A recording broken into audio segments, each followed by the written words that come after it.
Larraza nos hablará de las actualidades en el diagnóstico y manejo de la coagulación intravascular diseminada en choque séptico. Démosle un fuerte aplauso, por favor. Gracias.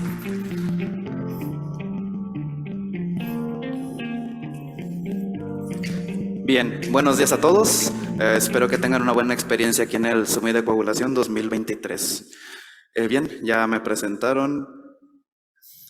Entonces vamos a hablar de una entidad bastante común en muchas áreas críticas, llámese urgencias, llámese quirófano, pisos de internamiento general, terapia intensiva como es la sepsis. Y dentro del espectro de todas las complicaciones que maneja la sepsis, particularmente vamos a hablar de una complicación que es la coagulopatía inducida por sepsis. Como pueden ver, vamos a hablar muy breve de la definición, fisiopatología, la parte fuerte que es el diagnóstico y tratamiento que tenemos de actualidades en el manejo. Pues me declaro sin conflicto de interés para esta presentación. Entonces vemos cómo la definición, la verdad, no ha sido ampliamente elaborada. Lo ponemos muy sencillo, tenemos un paciente que diagnosticamos sepsis. 2, tiene una alteración en la coagulación que lo predispone al sangrado o a la trombosis, así de fácil. El paciente presenta entonces una coagulopatía inducida por sepsis. Creo que hasta ahí no tenemos problema con la comprensión de la definición. Donde viene la complicación es ¿en qué momento yo hago el diagnóstico? ¿Cuánto tiempo tiene que pasar de que inicie la sepsis a que yo diagnostique la coagulopatía? Tiene que presentar los dos, tiene que presentar la tendencia a la hemorragia y la tendencia a la trombosis al mismo tiempo. Entonces, esas son cosas que todavía se están esclareciendo con estas definiciones. Ahorita les acaban de dar un breve repaso de la teoría de la coagulación y es bastante importante para entender la fisiopatología de la coagulopatía inducida por sepsis. Aquí vamos a hablar de dos partes importantes. Uno, la activación del proceso inflamatorio dado por la sepsis y dos, cómo este proceso inflamatorio activa a su vez la cascada de coagulación. En este caso, tenemos en el paciente con sepsis, que sabemos que puede estar causado por bacterias gram positivas, gram negativas, hongos, lo más raro virus, pero puede pasar.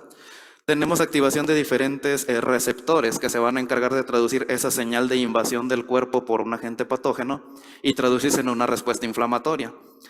No vamos a ahondar mucho en el mecanismo, solo sabemos que se tienen que activar diversos tipos de células y vamos a congregar todas esas vías en la activación de un factor importantísimo que se llama factor nuclear kappa beta, que se va a encargar después de amplificar esta respuesta, reclutar células que se van a encargar de combatir este proceso infeccioso y a la vez tiene que activarse el proceso de coagulación. ¿Por qué es importante que la coagulación se active?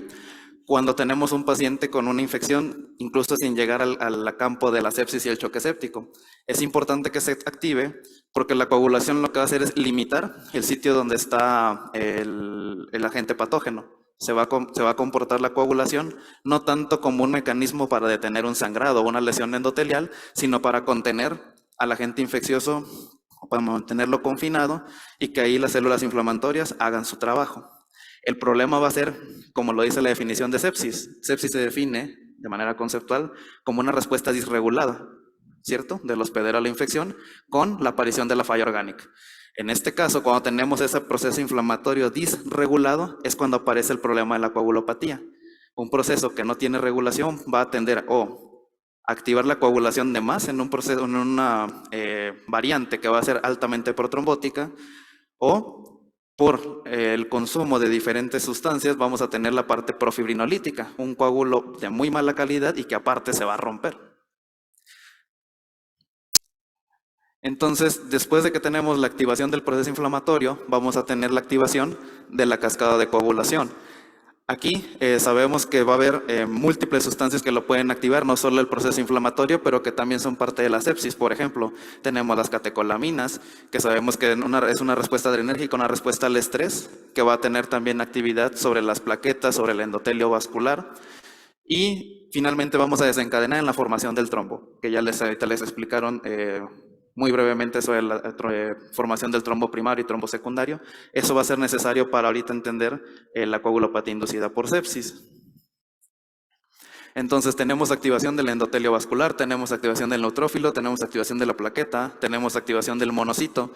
Todos ellos van a formar diferentes componentes de esta coagulopatía inducida por sepsis. Por múltiples mecanismos vamos a desembocar en la lesión endotelial, importantísimo para que se active la cascada de coagulación. Y dos, la activación de la plaqueta. Y como ya les explicaron, van a interactuar de manera muy estrecha para la formación del coágulo. El problema es que no va a haber una señal que detenga la formación de ese coágulo. Y también en algún momento va a haber una señal que inhiba al sistema fibrinolítico. Es decir, vamos a tener un paciente que se va a tener mucha tendencia a la formación de trombos, mientras que tenemos otros pacientes que van a tener una tendencia exagerada a romper esos trombos. Entonces, ¿cómo se va a manifestar en el paciente séptico? ¿Con trombosis o con sangrado? En el espectro de la coagulopatía inducida por sepsis, si bien ambos se pueden presentar, está visto que se presenta más en el fenotipo protrombótico. Todavía no bien claro por qué predomina la formación de trombo con respecto a la fibrinolisis, pero sí está visto que en alto porcentaje, hasta un 70-80% de los casos, es más probable que presenten fenómenos trombóticos a que presenten fenómenos hemorrágicos. Bien, otra parte importante que lo estamos tocando brevemente es esa parte del sistema de fibrinolisis y el sistema de anticoagulación natural que tenemos en el cuerpo. Sabemos que tenemos varios sistemas de anticoagulación. Aquí, por la cuestión y a donde va dirigida esta presentación que habla del tratamiento, vamos a hablar de uno de los sistemas de anticoagulación natural más relevante, que es el sistema de la trombomodulina, proteína C y S, que sabemos inhiben ciertos factores de coagulación. Les mostraron ahorita un gráfico con el factor 8A, con el factor 5A, y sabemos que van a intervenir en ciertas etapas del proceso de coagulación. Está muy bien visto que en la sepsis, la proteína C activada y la proteína S tienden a disminuir su función. Entonces, desde ahí ya tenemos un problema, tenemos uno de los principales frenos a que la coagulación se lleve a cabo y que esto no va a ser posible. Y en el caso específico de la fibrinolisis, esta sustancia llamada PAI-1 y otra que se llama TFPI también están disminuidas en función. Entonces tenemos un sistema fibrinolítico que no tiene inhibición. Entonces tenemos un paciente de inicio que tenemos una alta sospecha de que tiene sepsis. Sabemos que necesitamos un foco infeccioso probable documentado. Y sabemos que necesitamos la evidencia de la falla orgánica. Sabemos que tenemos una escala llamada SOFA, que lo utilizamos para valorar 6 sistemas fisiológicos en nuestros pacientes. Una vez que hacemos el diagnóstico de sepsis, buscamos si tiene esta complicación, la coagulopatía. Pacientes que presenten fenómenos trombóticos o que presenten fenómenos hemorrágicos. Hemos tenido pacientes que presentan trombosis venosa profunda, tromboembolia pulmonar, infarto agudo del miocardio o hemorragias manifestadas por gingivorragia, epistaxis, hemorragia de tracto digestivo, llámese alto o bajo. Entonces, si tenemos ya el paciente que confirmamos tiene sepsis y presenta alguno de estos dos espectros, el protrombótico o el profibrinolítico, estamos ante un paciente que muy probablemente tiene coagulopatía inducida por sepsis. ¿De esto qué vamos a evaluar? Bien, ya les hablaban ahorita de buena manera de cómo vamos a clasificar esas pruebas de coagulación. Tenemos pruebas de coagulación estándar, tenemos algunos laboratorios de hematología especial, tenemos pruebas viscoelásticas que ahorita lo vamos a mencionar. Sin embargo, sabemos que existe también una escala dado por la Sociedad Internacional de Trombosis y Hemostasia, ISTH por sus siglas, y que les habla de ciertos valores, de cuánto tiene de valor en segundos el TP, dímero D, etc. Y sabemos que tiene un puntaje límite. Ese puntaje límite, desgraciadamente, no da diagnóstico, solo da probabilidad de padecer el problema. Pero resulta que es lo mejor que tenemos para decir si el paciente tiene o no una alta probabilidad de padecer esta coagulopatía inducida por sepsis. Aquí importante saber que esta coagulopatía muchas veces es multifactorial, no solo se debe a la sepsis, hay algunas otras patologías que lo pueden ocasionar. Como podemos ver aquí en la diapositiva, vemos ahí muchos fenómenos que no tienen que ver con padecimientos, incluso son reacciones a fármacos. Tenemos pacientes con diferentes patologías, sobre todo neoplasias hematológicas, que se pueden malinterpretar o pueden parecerse mucho y se confunden demasiado con la coagulopatía inducida por sepsis porque pertenece al espectro de la coagulación intravascular diseminada. Tenemos síndrome hemolítico urémico y las púrpuras trombocitopénicas que también por el consumo plaquetario en algunas ocasiones puede confundirse con esta coagulopatía, pero no es así. Entonces, importante ver en qué campo se encuentra el paciente, comorbilidades y ese padecimiento actual, si de verdad el paciente presenta sepsis o no. Lo decíamos ahorita, tenemos esa tabla dada por la Sociedad Internacional de Trombosis y Hemostasia, pero hasta ahorita solo muestra pruebas de coagulación estándar.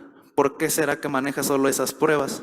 Pues porque son las que casi todos tenemos al alcance. Es más difícil conseguir pruebas de hematología especial y pruebas viscoelásticas. Por eso el diagnóstico hasta ahorita lo conservamos con esas pruebas estándar, pero de poco en poco iremos integrando más elementos de este tipo, de las pruebas viscoelásticas. Ya les mencionaban ahorita la anatomía básica de cómo se ve un tromboelastograma, la tromboelastometría rotacional.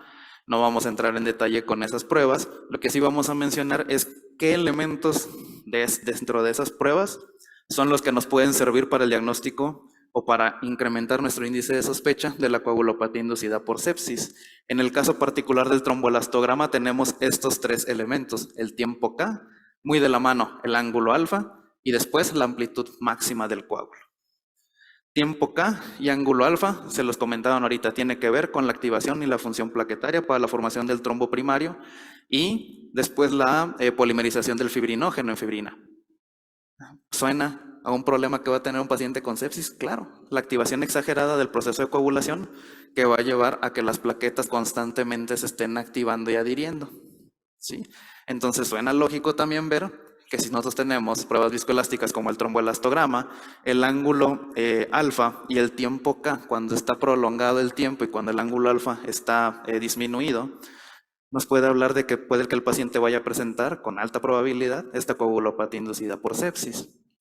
Y al final tenemos la amplitud máxima que nos habla de esa adhesión plaquetaria y también de manera secundaria del fibrinógeno ya polimerizado por el factor 13.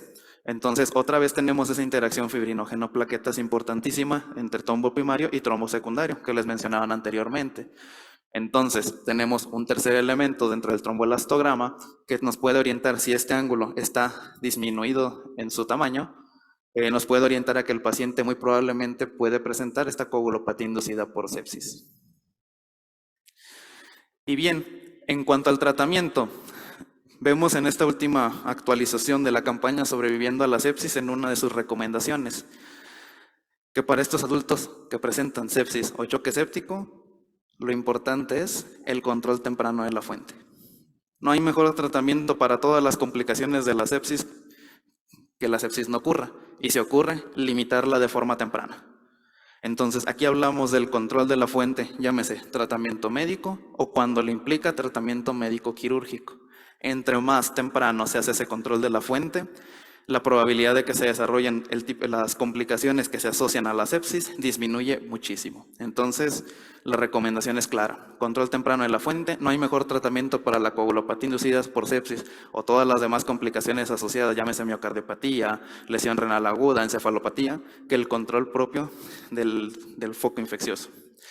Y ahora sí, hablando específicamente de algunos fármacos o algunos tratamientos que han salido en los últimos 10 años del manejo de la coagulopatía inducida por sepsis, tenemos este primero, la antitrombina. Como ustedes saben, trabaja muy de la mano con sustancias heparinoides o con heparina cuando nosotros la administramos de manera exógena. Y esta antitrombina potencia la acción de estos anticoagulantes naturales. Eso es un sistema anticoagulante que nosotros tenemos de manera ordinaria. Se han encargado de utilizar antitrombina de forma sintética en pacientes con sepsis o choque séptico. ¿Cuál es el problema con el uso de esta antitrombina?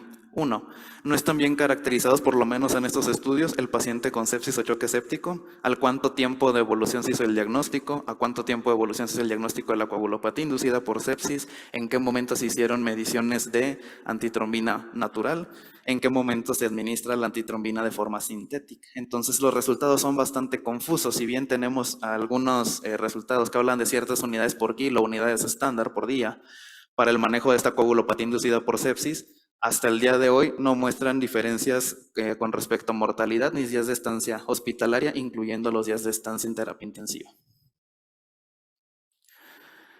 Al parecer, lo mejor de evidencia que tenemos es esto, y ya lo conocemos, el uso de heparina en su forma no fraccionada o las heparinas de bajo peso molecular. Tiene un poquito más de peso la heparina no fraccionada simplemente por el tiempo que se ha podido utilizar, se ha podido observar más el perfil de efectos adversos, tenemos un fármaco que como se maneja en perfusión lo podemos contrarrestar, tiene antídoto, tiene una vida media bastante corta y lo podemos suspender y sabemos que en cuanto pase la vida media el efecto se termina. Entonces hay mucha más experiencia de uso con la heparina no fraccionada que con las nuevas heparinas de bajo peso molecular. Con esta sí creo que no tenemos mayor duda. Ahora, tiene mucho más relevancia el uso de estos anticoagulantes en muchos de estos pacientes, porque como lo vimos, el fenotipo característico de la coagulopatía inducida por sepsis es el del tipo protrombótico, hasta un 70-80% de los casos.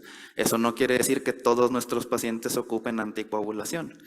Estamos hablando de que si tenemos un paciente con escalas de severidad como SOF-Apache, que se consideran de baja mortalidad, esos pacientes actualmente se recomienda no anticoagularlos por una razón que parece intuitiva. Son pacientes que se van a movilizar más temprano fuera de cama.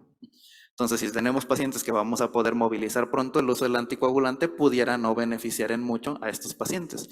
Sin embargo, si prevemos que pacientes van a permanecer muchos días de estancia sin movimiento, pacientes que por X o Y razón requieren sedación profunda, ventilación mecánica, etcétera, tal vez sean pacientes que no se van a movilizar temprano, por ende sí podrán beneficiarse del uso de la anticoagulación. Sobre todo cuando lo hacemos en etapas tempranas de la sepsis, porque ese fenómeno protrombótico se conserva en las primeras 24 a 48 horas. Tenemos, les los mencionaba, de otro de los sistemas de anticoagulación natural, el sistema de la trombomodulina, que participa de la mano con proteína C y S. Aquí también tenemos varios estudios, sobre todo Japón es el que ha estado muy en avanzada con estos fenómenos de coagulación, coagulopatía inducida por sepsis, perdón. Pero aún así, no ha mostrado todavía evidencias de una mayor supervivencia ni disminución de días de estancia en UCI. Aquí también es un estudio muy controversial porque no están bien caracterizados los pacientes con sepsis, es decir, no se sabe el tiempo de evolución del padecimiento.